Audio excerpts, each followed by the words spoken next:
But we're going to continue today our Songs of the Summer of the Songs of the Summer. There you go. That's the right order. And we're going to be looking today at Psalm 46. Now, Psalm 46 is an interesting psalm. It's a very short psalm, but it's a psalm that has inspired some interesting things. There's a guy named Martin Luther. Anyone remember him? He led a Reformation over in the early 1500s, 1521-ish, and he did this whole thing where there was only one church. It was the Catholic Church. I don't know that I need to get into all the details of this, but he wanted there to be reform. That's why it was called the Reformation. He wanted there to be reform, which in the Catholic Church, and there were a number of things that were happening that were unacceptable, unbiblical, and just outright exploitative of the people. And he spoke out against many of them. And in this time, he was a guy who was very, very influential, very much a firebrand, and was kind of coming at the Catholic Church, challenging it. And so they called a synod. They called a big meeting of the church. It's the Synod of Worms, which Worms. It was German. It was actually a German town. Synod of Worms sounds like a gross thing, but that's not. It sounds like something weird is going on. But really, that was just the name of the town that they were in.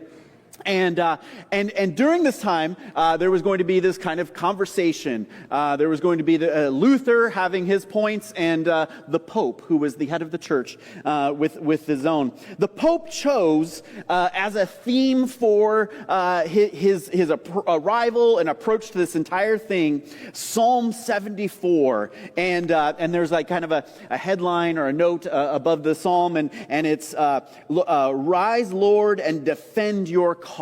That was his kind of theme going into this thing. Psalm 74, "Arise, Lord, and defend your cause." Luther, on the other hand, also chose a psalm, and he chose Psalm 46. And based off of Psalm 46, Luther wrote the song, "A Mighty Fortress is Our God." And that was his theme heading into this very important conference and conversation that was going to be happening.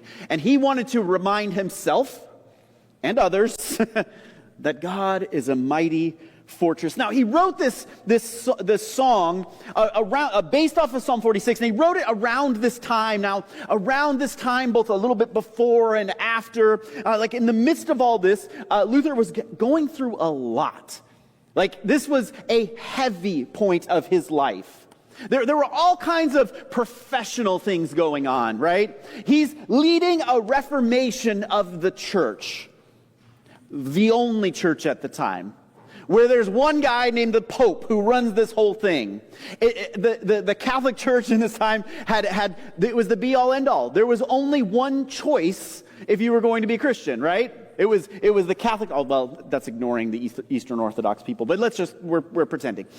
He was the head of this whole thing, and there was absolutely an authority there that just superseded everything. And Luther is speaking out against this. He's a theologian.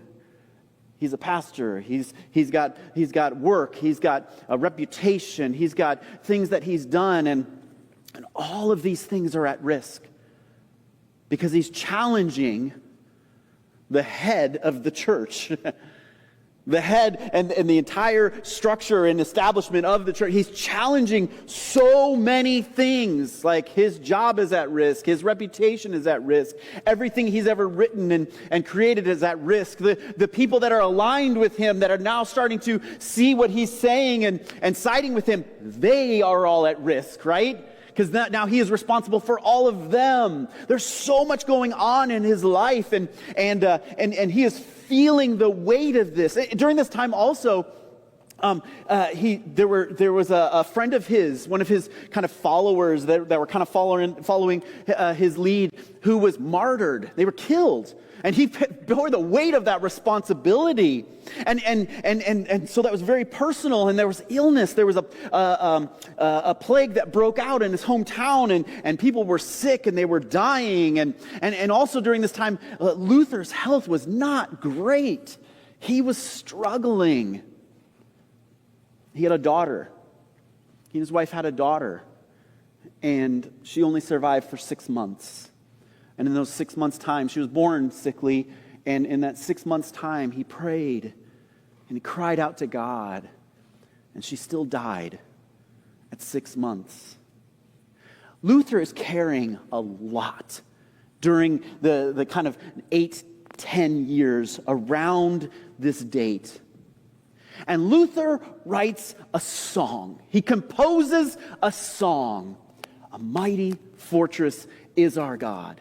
And when we sing it, like it has that, oh, mighty fortress, you almost want to like kind of pump your fists while you're singing it, right? There's that rhythm to it, and you almost want to march to it. And because of that, we almost feel like it's like a battle song, right? We're going into battle, and our God is a mighty fortress, and so we're going to sing this song and pump our fist, and we're going to get pumped up for the battle, and that's what we're going to do, right? The most early recordings of this hymn, whenever it was annotated what it was for, it was always said it was a hymn of comfort. That's what he wrote the song for.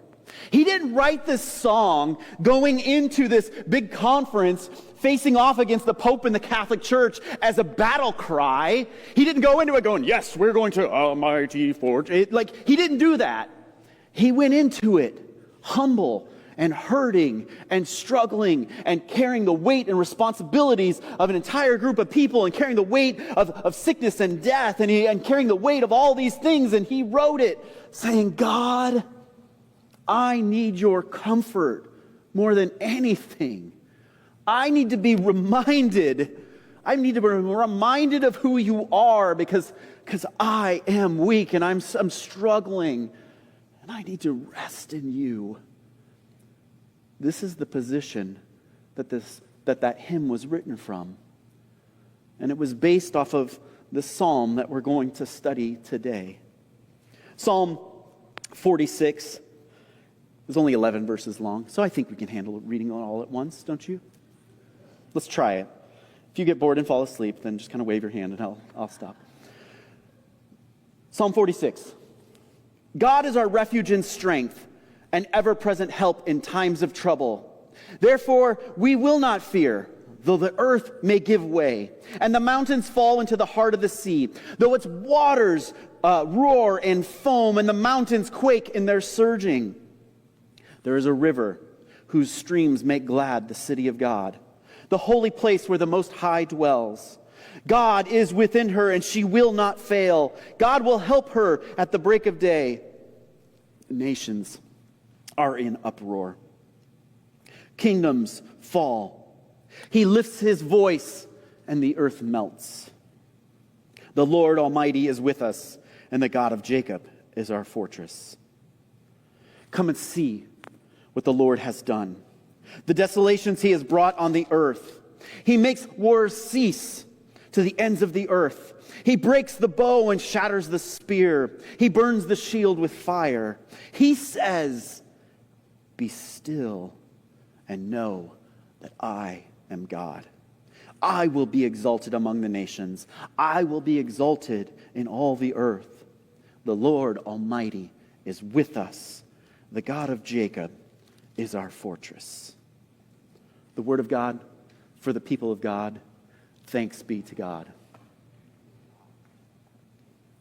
This psalm starts with a reminder. It's a reminder that sets a tone for the rest of the psalm, and it's a reminder that the psalmist, we don't know why the psalmist wrote this.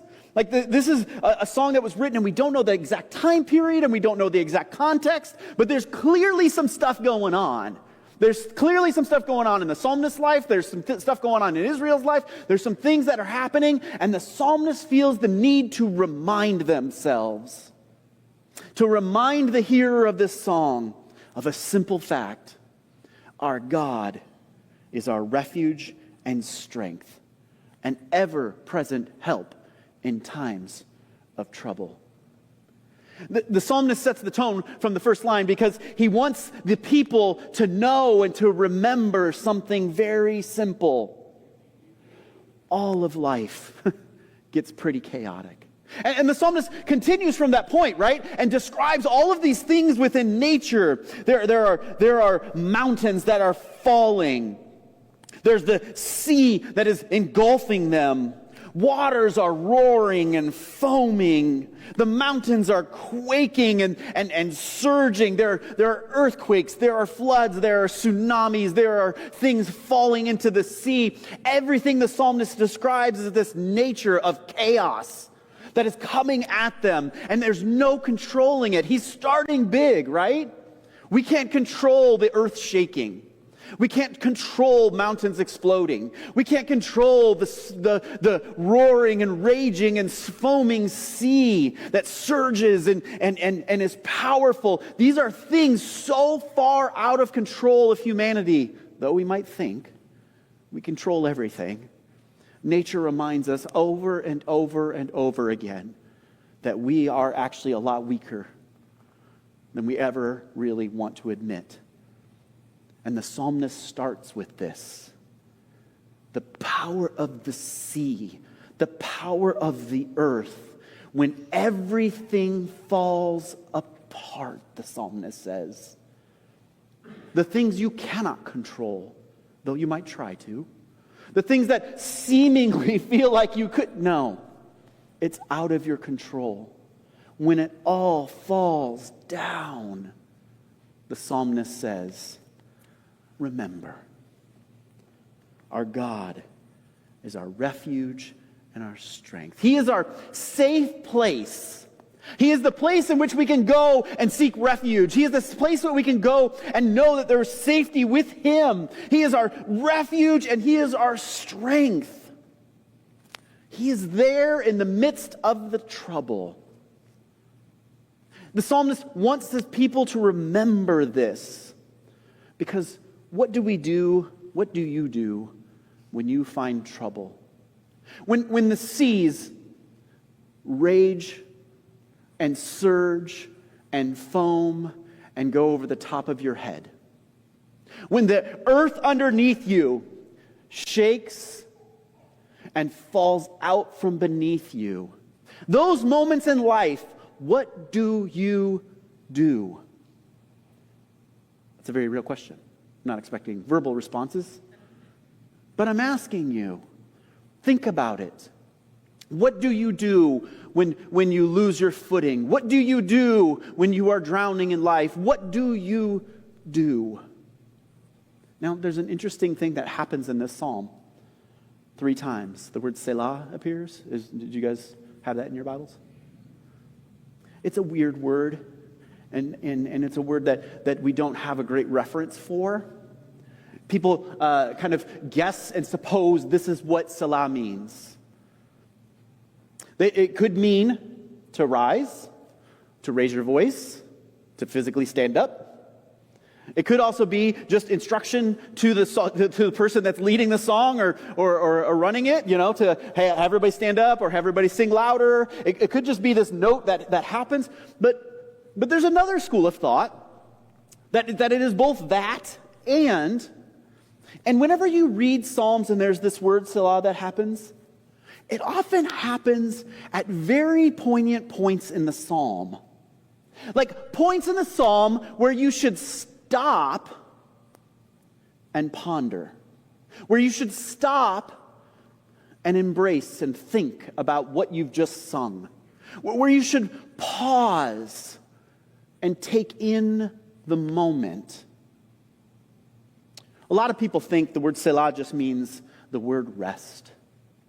Just pause, a little interlude. This is a moment of rest. So the psalmist writes the psalm, and he says that the ground is falling out beneath you, and you're drowning under the waters, but remember this. Our God is our refuge and strength and an ever-present help in the times of trouble. In those times, pause. Listen. Think. Reflect. Rest. See, the psalmist is giving us something here. He's saying when these things happen that are so far out of your control, we need to remember who God is and what God can do. And in order to do that best, in the midst of the chaos, you have to find moments where you step back and breathe. Where you step back and rest. Where you step back and you remember the world is falling apart around me. My world is in chaos. My life is falling apart. What am I going to do? Well, let's start with this. Remember where your refuge, your safe place is. Remember where the strength comes from. Remember who's there in the midst of the trouble. Pause and think about that and embrace that moment. When Zoe, our daughter Zoe, first came to live in our life, be a part of our life, there were a lot of really hard, chaotic moments. Like, I love her. But it was very, I'm looking at Megan, it was very hard. She nodded her head. So this isn't me being drama. She came to us having experienced a lot of trauma, neglect, and actually we don't know. But there was a lot of trauma layered in her life. And so when we got her, there was a lot of moments where, you know how if you're driving a manual, for those of you that are under 30, there used to be cars where there was this clutch, and you had to actually shift from gear to gear. It was really fun. Like, this is the best way to drive a car. You know how you can leave it in neutral and just pound on the gas, and your RPMs will just go, and there was that red line, and you're not supposed to get to the red line, so that's when you put it in first and you peel out. Wait, I never did that. I would never have done that right before it hit that red. But there was a red line where if you hit the red line, you're going to ruin your engine. Like, you're going to blow things, and I'm not mechanical, but I know it breaks. For Zoe, the red line was there very quickly. We'd rev, and whether it was happy or sad, or excited or emotional, or whether it was hard or what, it didn't matter what it was, the red line came very quickly. So she revved and didn't know how to take her foot off the gas. And so a lot of our life was, and there was just explosions and chaos. Our first PT and OT person, one of them was an OT person, and she was also a trauma counselor. And Megan and I learned something. We never had to do this with our children, and I've never had to do this in my own life. Probably would have helped. But this is a dumb thing, but we learned to count and breathe. When we saw, and Zoe has an early warning system. Her eyebrows turn bright red. When she's going to redline, her eyebrows turn bright red. And so I'll look at her sometimes and I'll go, why are her eyebrows lit up? Because that's my panic light on the dashboard. And so whenever her eyebrows would light up and we would see that moment happening, what we would just do is say, I think we need to stop and count, Zoe. And sometimes she'd say yes, and sometimes she'd be mad. And so we'd just stop and we'd just go, okay, here we go. Deep breath. This is what the trauma counselor taught us to do. And then we go 1, 2, 3, I'm going to do the whole thing with you. 4, 5, let's breathe. You can do this with me, it feels good. 6, 7, 8, 9, 10. And then I'd say, do we need to do it again? And sometimes we do it more than one time. And sometimes one was enough. But what that did was that stopped us from redlining. And when I say stopped us, I do mean us. The trauma counselor taught me how to not redline. Because in the midst of the chaos, in the midst of the struggle, in the midst of the things that were going on, I was redlining while she was. But I needed that moment to stop, pause, breathe, and rest. Because my world was falling out underneath my feet, and the waves falling in over the top of my head, and I was drowning and falling at the same time. And those moments helped me recalibrate. Okay, we can do this. Okay, we are both calm. Okay, let's move forward. Did her trauma go away? No. Did the thing that we were trying to deal with suddenly get resolved? No. But in that moment, both she and I were able to deal with it from a place that was calm in the midst of the chaos, and a place where we are able to move forward in a productive way. The psalmist puts this in the passage. When everything falls apart, Selah, find a way to step back. And if you need to 1, 2, 3, 4, if you need to open Psalm 46 and go, yep, the mountains are falling into the sea, the waters are roaring, the foam and the mountain and the quaking and all the things. I acknowledge all of that, but I also need to acknowledge this. In this moment of rest, I need to remember that God is my refuge and my strength, and He's my ever-present help in times of trouble. And now, let's move forward. The chaos is still there. The troubles are still there. But now I'm moving forward with an assurance and a closeness to God that did not exist 10 minutes ago. Does that make sense? This isn't about self-help, if you feel like that's what I'm doing right now. This is about remembering who we are as the people of God. This is about remembering how we approach chaos and trouble and struggle and strife. This is us remembering and resting in the Lord.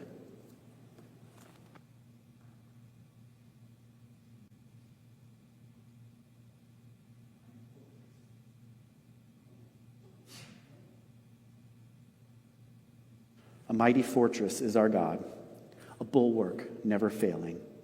Our helper He amid the flood of mortal ills prevailing. For still our ancient foe does seek to work us woe. His craft and power are great, and armed with cruel hate, on earth is not his equal. Verses 4 through 7.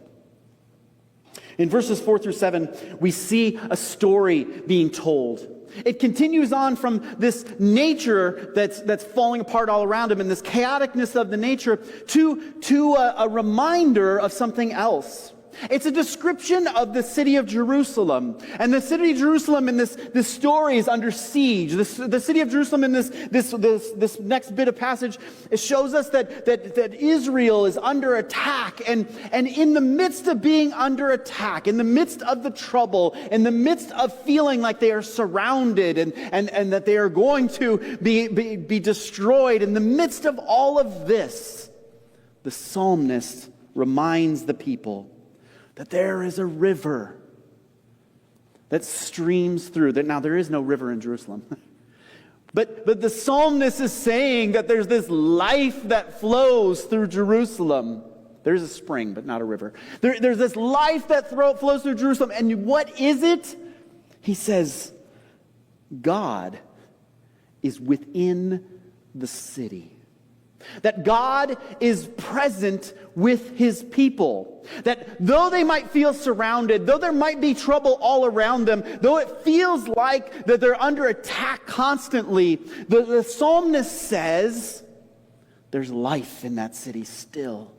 That the sun has come up, and in the midst of the morning sun, we're looking around and we're all still here. We're looking around and the walls have held. We're looking around and there's still life flowing through the city. We're looking around and we acknowledge the reason why. It's because He is there. He is with them. There is not a distance separating them. Instead, God has come close in the midst of their trouble. The seas have roared and the ground has quaked. The city is surrounded and trouble has come to their door. And yet, the psalmist says, we find ourselves still here. And we're still here because he is with us. We can weather the storm. We can make it through the quakes. We can survive the attacks. We can do these things through the power of God being present in our lives. The psalmist wants to remind the hearer that God is not distant in your trouble. That God is not far away when the world falls apart. That God has not removed himself when you feel under attack and that there's pressure on. That instead, he says, God comes close. He is within the city with you. And his life, the river, still flows within it. God does not abandon you in your times of trouble. And the psalmist wants you to remember that. And he wants you to rest. Because after this passage, part of the passage, he also says, Selah. In the midst of your trouble, it's good to 1, 2, 3, 4, 5, and then remember, God is with me. Even in the midst of this. Even in the midst of this temptation. Even in the midst of this trial. Even in the midst of this thing that's come my way that's not my fault at all. In the midst of all of it, he's with me. And I can move forward from this place. Because the trouble is still there. They're still surrounding the city.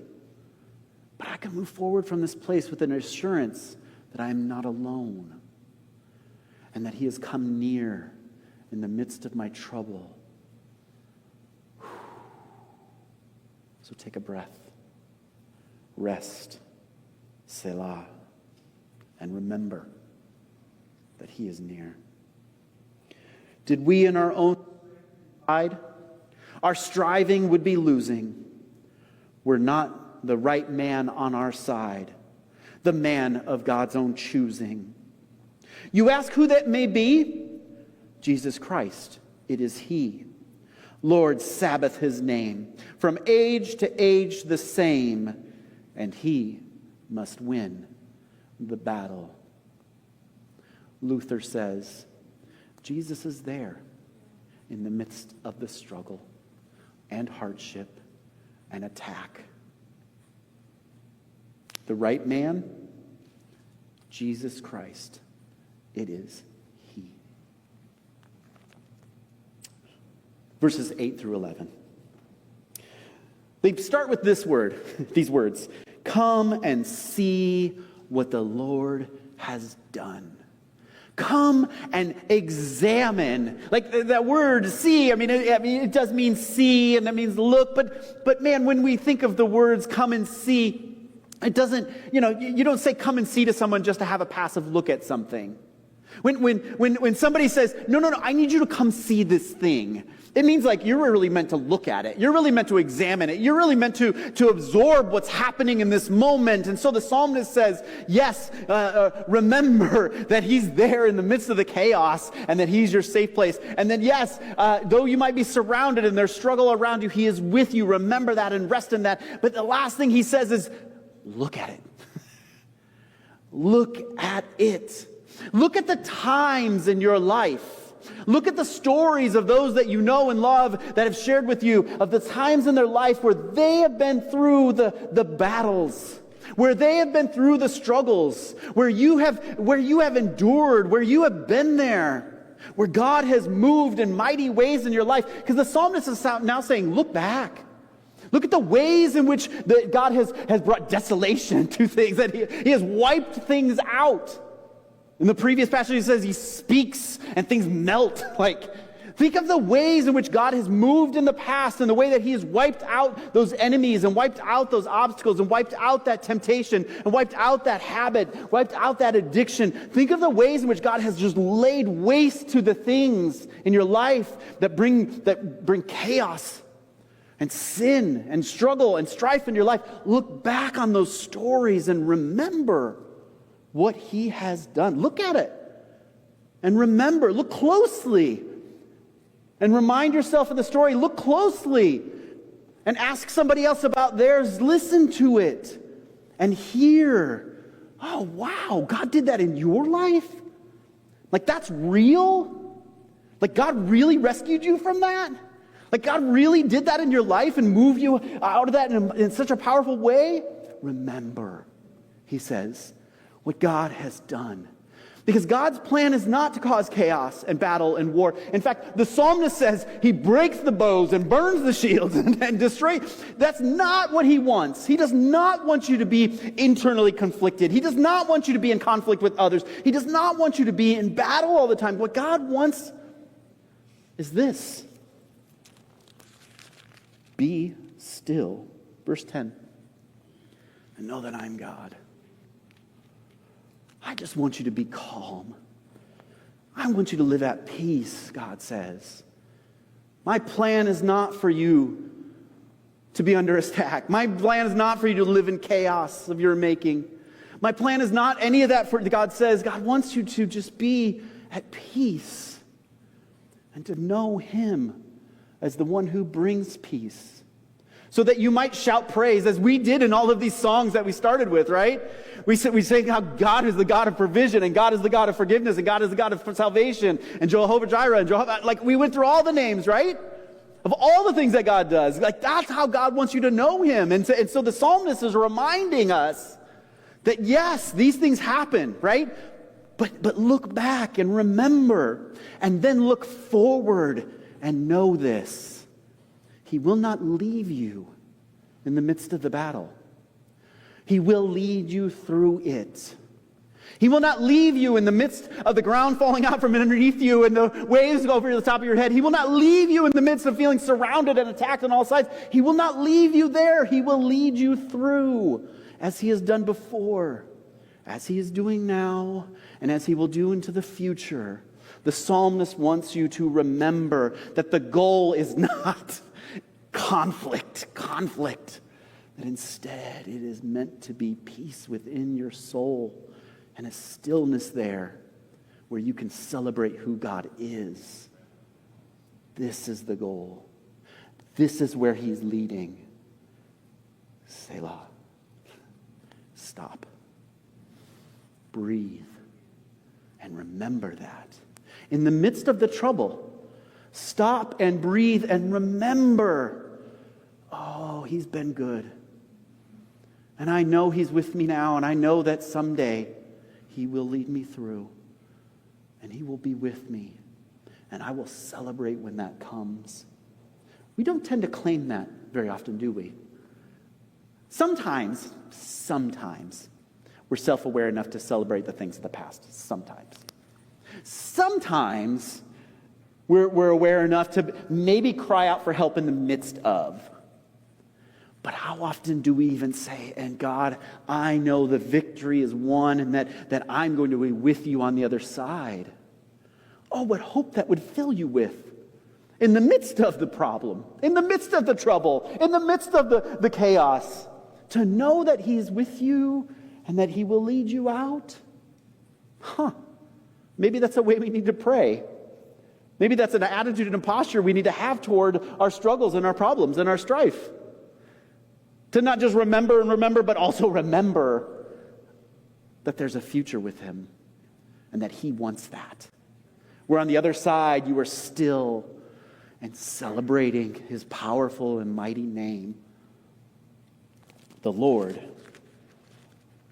is mighty and with us. The God of Jacob is our fortress. I'll read one more verse of a mighty fortress. And though this world with evils be filled should threaten to undo us, we will not fear, for God has willed his truth to triumph through us. The prince of darkness grim, we tremble not for him. His rage we can endure, for lo, his doom is sure. And one little word shall fell him. Actually, I'm going to read the fourth one too. The word above all earthly powers, no thanks to them abideth. The Spirit and the gifts are ours through him who with us sideth. Let goods and kindred go, this mortal life also so. The body they may kill, God's truth abideth still. His kingdom is forever. Martin Luther wrote that. Those 4 verses in the midst of some of the most trying moments of his life. And they became not a battle hymn, but a comfort in the midst of the battle. Which gives us a posture to approach Psalm 46. May it bring you comfort. May it serve as a reminder to you of his ability to show strength and be a refuge, of his presence in the midst of trouble, of the assurance that he has been with and he is with and he will continue to be with. May you remember these things in times of struggle, and might you learn the discipline of pausing to rest so that these things can sink in, so that you might move forward with him in the midst of all of it.